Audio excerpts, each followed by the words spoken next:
অনেক দিন আগের কথা। অনেক দূরে এক ঘন জঙ্গল ছিল। সেই জঙ্গলে বাস করত এক অহংকারী রাজা সিংহ।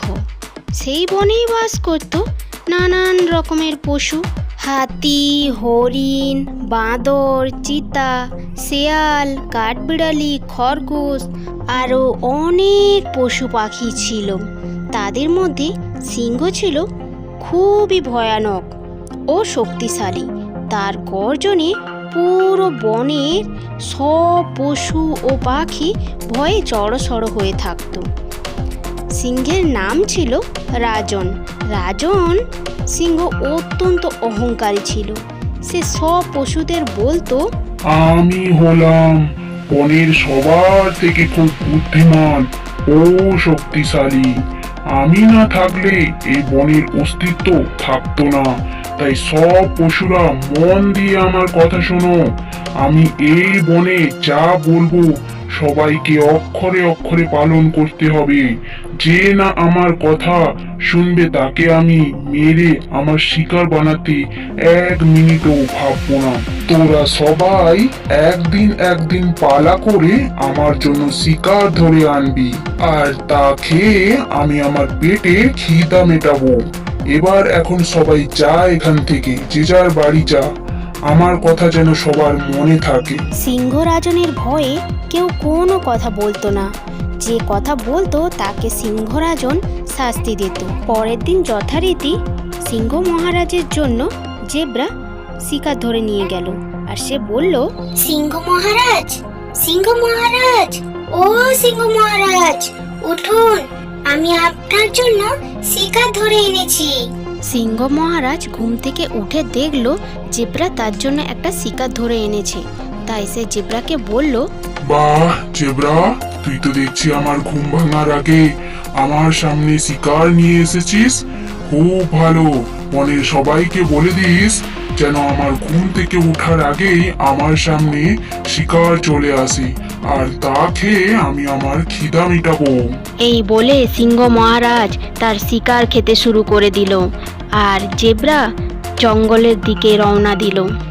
যথারীতি পরের দিন সকালে গাধা এসে উপস্থিত একটা শিকার নিয়ে সিংহের সামনে এসে বলে, রাজন মহারাজ, ও রাজন মহারাজ, আপনার শিকার এনেছি, উঠে পড়ুন। শিকারটা তাড়াতাড়ি খেয়ে আপনার পেটের খিদা মিটিয়ে নিন। উঠুন ও রাজন মহারাজ, উঠে পড়ুন, দেখুন। সিংহ মহারাজ ঘুম থেকে উঠে দেখলো এক গাধা তার জন্য শিকার এনেছে। সিংহ মহারাজ তো বেজায় খুশি হয়ে তাকে বলল, এই গাধা, শিকার ধরে এনেছিস, খুবই ভালো কথা, কিন্তু তোকে তো এটা জানতে হবে আমার কোন খাবারটা খুব পছন্দের।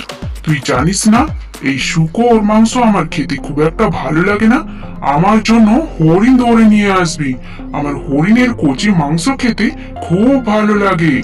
এরপর তোর পরে যে আসবে তাকে বলে দিস আমার জন্য যেন হরিণ ধরে নিয়ে আসে। এই বলে সিংহ শুকর মাংস খেতে শুরু করলো। আর গাধা ওখান থেকে চলে গেল বনের উদ্দেশ্যে। এই রকম ভাবে বনের সমস্ত পশুরা পালি ভাগ করে রাজনের জন্য শিকার নিয়ে আসতো। কেউ যদি দেরি করত কিংবা ছোট খাবার নিয়ে রাজনের জন্য নিয়ে আসতো, সিংহ মহারাজ খুব রেগে যেত আর রেগে গিয়ে তাদের শাস্তি দিত। আর তাদের মেরে খেতেও দ্বিধা করতো না। এই কারণে বনের সকল পশুরা রাজনের ভয়ে মুখ খুলতো না। তবে ভেতরে ভেতরে অনেকেই রেগে যেত। সবার মাঝে ছিল এক বুড়ো খরগোশ। সে ছিল খুবই জ্ঞানী, ধৈর্যশীল আর বিচক্ষণ। একদিন সে বলল, দেখো আমার বনের সকল পশু প্রাণীরা, আমি বলছি, দেখবে অহংকার পতন অনিবার্য। একদিন ঠিক সময় এলেই সিংহ নিজের ভাগ্য নিজেই ডেকে আনবে। খরগোশের কথা শুনে হাতি বলল, ঠিক বলেছ খরগোশ। সিংহ আর বেশি দিন আমাদের ভয় দেখিয়ে রাখতে পারবে না। ওর একদিন মৃত্যু হবেই। আমরা সকলে একটা বুদ্ধি করে সিংহকে মেরে ফেলবো, আর তারপর আমরা সবাই এই বনের মধ্যে নিজেদের মতো করে বাঁচতে পারবো শান্তিতে। খরগোশ বলল, আমার মাথায় একটা বুদ্ধি এসেছে। কাল আমি যাব সিংহরাজনকে শিকার দিতে। এই বলে খরগোশ পরের দিন সকালে একটু দেরি করে সিংহ মহারাজের কাছে যায়, আর তার উপর সিংহের জন্য কোনো শিকার ধরে নিয়ে যায়নি। প্রতিদিন সিংহ মহারাজের ঘুম ভাঙতো অন্যান্য পশুদের ডাকায়। সে শিকার ধরে আনতো আর সিংহ মহারাজকে ডাকতো, ডাকলে সিংহ মহারাজের ঘুম ভাঙতো। কিন্তু আজকে আর কোনো পশু আসলো না, আর সিংহ মহারাজকে ডাকলোই না।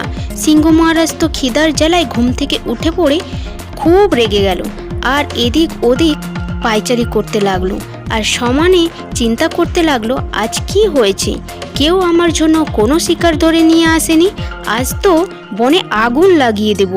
আমি আজকে এত রেগে আছি, এত খিদা পেয়েছে আমার, কেউ আমার জন্য খাবার নিয়ে আসেনি। আজকে যে আমার সামনে আসবে সেই হবে আমার আজকের শিকার। আজকে তাকেই মেরে আমি আমার খিদা মেটাবো আমার পেটের। কি ব্যাপার খরগোশ, তুই জানিস না আমি তৈরি পছন্দ করি না?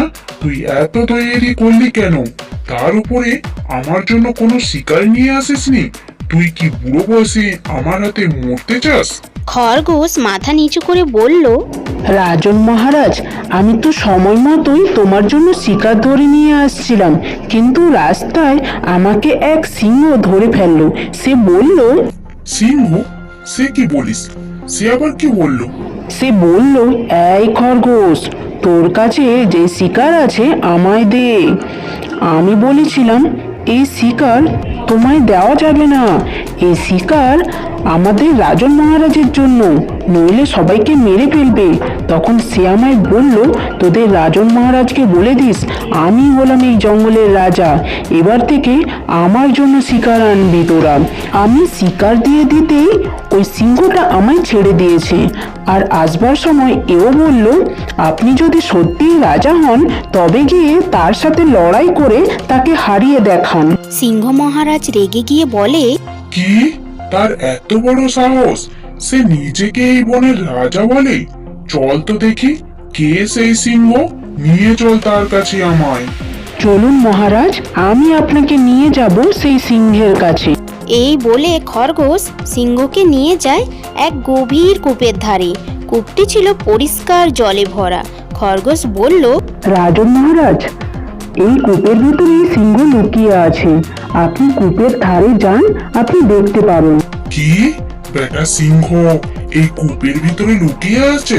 দেখাচ্ছি মজা তাকে, চল তো দেখি। এই বলে রাজন কূপের ধারে গিয়ে নিচে তাকায়। সেখানে সে দেখে নিজেরই প্রতিফলন, কিন্তু অহংকারী সিংহ কোনো কিছু না ভেবে সে ভয়ানক গর্জন করে কূপে ঝাঁপিয়ে পড়ে। ভেবেছিল নিজের প্রতিফলনকে ধ্বংস করবে, কিন্তু সে ডুবে গেল। কেউ তাকে আর দেখতে পায়নি। রাজনের পতনের পর বনের সকল পশুরা আনন্দে নাচতে থাকে। তারা খরগোশকে সম্মান জানায়, তার বুদ্ধিমত্তার প্রশংসা করে। বনের প্রাণীরা মিলেমিশে একটি পরিষদের মাধ্যমে নিজেদের পরিচালনা করতে শুরু করে, যেখানে প্রত্যেকের মতামতকে গুরুত্ব দেওয়া হয়, কেউ তার একক ক্ষমতার অধিকারী নয়। সেই থেকে আজও সেই বনের প্রবীণরা বলে, শক্তি যদি হয় অহংকারের হাতিয়ার, তবে তা একদিন নিজের ধ্বংসই ডেকে আনে।